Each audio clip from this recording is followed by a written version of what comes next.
नमस्ते, मेरा नाम सौरभ द्विवेदी है। आप ललन टॉप देख रहे हैं। हमने कोविड की दूसरी वेव को देखते हुए कई नए प्रोग्राम शुरू किए। हमारे 4 रिपोर्टर देश के अलग अलग हिस्सों से आप तक ज़मीनी हकीकत पहुंचा रहे हैं। ललन टॉप शो और दुनियादारी और सोशलिस्ट जैसे शो तो निर्बाध चालू हैं ही। इसके अलावा हमने कोविड बुलेटिन भी शुरू किया।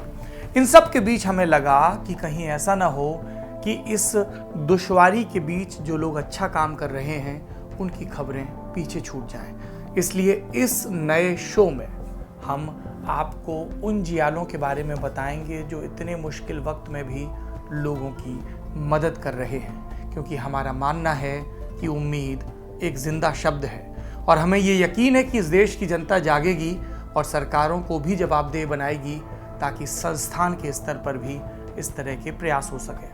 फिलहाल मैं आपको एक ऐसे दौर में जब पॉजिटिव शब्द नेगेटिविटी फैला रहा है कोविड के कंटेक्स्ट में, कुछ ऐसी सकारात्मक खबरें बताना चाहता हूं जिससे आदमी का आदमी पर भरोसा और मजबूत हो, आदमी की मदद करने की इच्छा और मजबूत हो। पहली खबर जिससे पता चलता है कि कैसे दिल्ली के अस्पतालों में वक्त रहते ऑक्सीजन पहुंची। कल रात वहां एक भयानक क्राइसिस थी।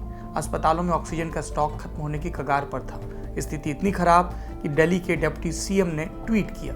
शाम 7 बजे के करीब लिखा कि दिल्ली में ज़्यादातर अस्पतालों में अगले 8 से 12 घंटे के लिए ही ऑक्सीजन उपलब्ध है। अगर कल सुबह तक पर्याप्त मात्रा में अस्पतालों में ऑक्सीजन नहीं पहुंची तो हाहाकार मच जाएगा। हमने भी आपको इस खबर के बारे में बताया, लेकिन आधी रात के बाद राहत की खबर आई। कई लोगों ने अपडेट दिया कि वक्त रहते ऑक्सीजन के टैंकर पहुंच गए। इंडिया टुडे की रिपोर्टर तनुश्री पांडे ने ट्वीट के जरिए बताया कि रात तकरीबन 1:30 बजे जीटीबी हॉस्पिटल में ऑक्सीजन टैंकर पहुंचा। तस्वीरें और वीडियो भी शेयर हुई। जीटीबी हॉस्पिटल में तकरीबन 500 गंभीर मरीज थे और ऑक्सीजन का स्टॉक सिर्फ इतना कि रात 2 बजे तक चल पाता। तनुश्री से बात करते हुए जीटीबी के रेजिडेंट डॉक्टर्स ने कहा, हमने उम्मीद छोड़ दी थी। जब हमने ऑक्सीजन के टैंकर देखे तो हमारी आंखों में आंसू आ गए। अंत भला तो सब भला। इस केस में स्टेट वर्सेस सेंटर की लड़ाई चाहे जो हो, उम्मीद करते हैं कि नागरिक फर्स्ट वाली फिक्र बनी रहे। दूसरी खबर बताता हूँ हैदराबाद के लड़के की जो लोगों के काम आ रहा है, क्योंकि ज़रूरत सिर्फ ऑक्सीजन बेड या वेंटिलेटर जैसी बड़ी चीज़ों की नहीं है। समस्याएं और भी हैं और समाधान करने वाले भी। हैदराबाद का रहने वाला एक लड़का बज़ाहिर छोटी लगने वाली बड़ी समस्या का सॉल्यूशन बना है। रिकित शाही नाम है लड़के का। ये हैदराबाद के खैरताबाद और आसपास के इलाकों में जो भी कोविड के पेशेंट हैं और होम आइसोलेशन में हैं उनके काम आ रहा है। इन लोगों को छोटी छोटी ज़रूरतें हैं, लेकिन ये बाहर नहीं जा सकते।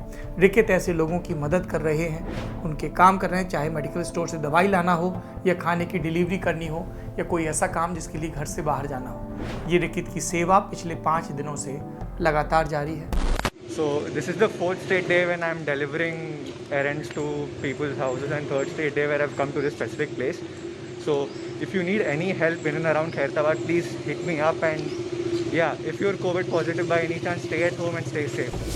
हर शहर में ऐसे बहुत रिकित हैं जो लोगों के काम आ रहे हैं। उन सबको मेरा प्रणाम। तीसरी खबर, जिला अस्पताल। यहाँ पर 120 ऑक्सीजन सिलेंडर ला कर दिए एक शख्स ने। ये बिल्कुल किसी फरिश्ते से कम नहीं है लोगों के लिए। ऑक्सीजन की किल्लत के दौर में ये खबर है मध्य प्रदेश के मंदसौर से। वहाँ नाहरू खान नाम के एक व्यक्ति हैं। उन्होंने अपने दम पर जिला अस्पताल के लिए 120 ऑक्सीजन सिलेंडर का जुगाड़ किया। कैसे किया? मध्य प्रदेश के मंदसौर के जिला अस्पताल में ऑक्सीजन की शॉर्टेज थी।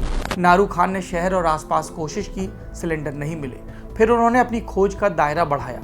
आखिरकार 70 किलोमीटर दूर राजस्थान के कस्बे छोटी सादड़ी में उन्हें एक परिचित के पास सिलेंडर मिल गए। वो वहां जाकर 120 सिलेंडर लाए। अस्पताल प्रबंधन नाहरू खान का शुक्रिया अदा करता नहीं थक रहा। नाहरू खान से जब इंडिया टुडे के रिपोर्टर आकाश चौहान ने बात की तो उन्होंने कहा, जब तक मैं जिंदा हूं तब तक मैं अपने मंदसौर वासियों को कोई तकलीफ नहीं होने दूंगा। मानवता की सेवा सबसे बड़ी सेवा है। नाहरू खान पिछले साल भी चर्चा में आए थे जब कोविड महामारी नई थी, सोशल डिस्टेंसिंग की ज़रूरत थी और लोग समझते थे ज़रूरत तो आज भी है। तब उन्होंने मंदिर के लिए ऑटो सेंसर वाली घंटियां बनाई थी ताकि उन्हें छुए बगैर ही बजाया जा सके। इसके अलावा वो ऑटोमेटिक सैनिटाइजर मशीन भी बना चुके हैं। दिलचस्प बात, 63 साल के नाहरू खान सिर्फ दूसरी कक्षा पास हैं। तीसरी कक्षा में आए तो स्कूल छूट गया। पेशे से मिस्त्री हैं और लहसुन ग्रेडिंग की मशीनें बनाकर देश भर में बेचते हैं। चौथी खबर की तरफ बढ़ते हैं। नारू खान को भी प्रणाम करते हैं, उन सब बुजुर्गों को प्रणाम जो इस समय सिर्फ मानवता को सबसे बड़ा धन बनाए हैं और जितना अपने आप को स्ट्रेच कर सकते हैं करके लोगों की मदद कर रहे हैं।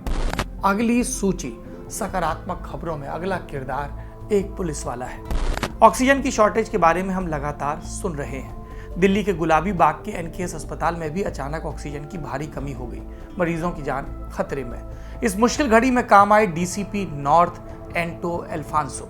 उन्होंने अपने रिसोर्सेज का इस्तेमाल करते हुए सिर्फ 50 मिनट में 15 ऑक्सीजन सिलेंडर का इंतजाम किया, जिसकी वजह से किल्लत दूर हुई और मरीजों की जान बच गई। हुआ ये कि कल शाम 4:30 बजे अस्पताल में ऑक्सीजन खत्म होने की कगार पर थी। खबर के फैलते ही अस्पताल में मौजूद मरीजों के परिजन हंगामा करने लगे। हालात गंभीर बन गए। अस्पताल के प्रशासन ने पुलिस को फोन किया। डीसीपी नॉर्थ एंटो अल्फांसो अपने साथियों संग अस्पताल पहुंचे। पहले लोगों को शांत किया, फिर ऑक्सीजन का इंतजाम किया। बताया जा रहा है कि डीसीपी ने 50 मिनट में ग्रीन कॉरिडोर की मदद से दिल्ली के मायापुरी इलाके से खुद ऑक्सीजन का इंतजाम किया। ये सब लोग हमारे हीरो हैं, इनकी वजह से हौसला बचा हुआ है। दिल्ली से ही एक और खबर सुनिए, एक परिवार के बारे में जो कोविड पेशेंट्स को फ्री खाना दे रहा है। पीतमपुरा दिल्ली के रहने वाले चावला परिवार ने कोरोना महामारी को करीब से झेला। परिवार के एक सदस्य की हालत कोविड के बाद गंभीर भी हुई। दिन परिवार पर मुश्किल गुजरे और उससे उबरने के बाद परिवार की मुखिया वीनू चावला और उनके बेटे शुभम ने सोसाइटी की मदद का इरादा किया। कोरोना पेशेंट्स के लिए खाने का इंतजाम शुरू किया। शुरू में 5 से 10 लोगों को खाना दे रहे थे। देखते देखते डिमांड और जज्बा दोनों में बढ़ोतरी हुई।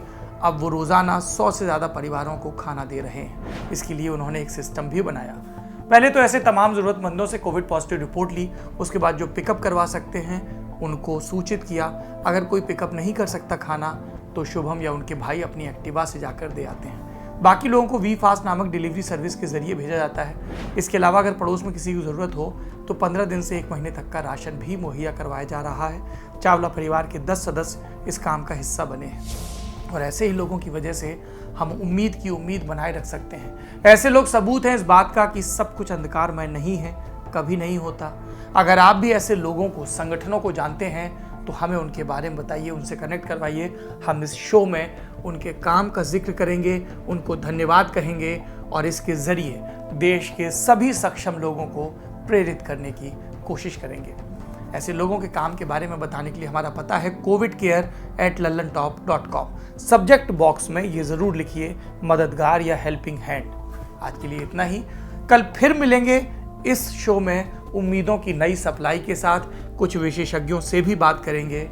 आखिरी में याद रखिए जो हमारे बुजुर्ग कवि, हमारे पुरखे फैज़ अहमद फैज़ कह गए, दिल नाउम्मीद तो नहीं, नाकाम ही तो है, लंबी है गम की शाम मगर शाम ही तो है।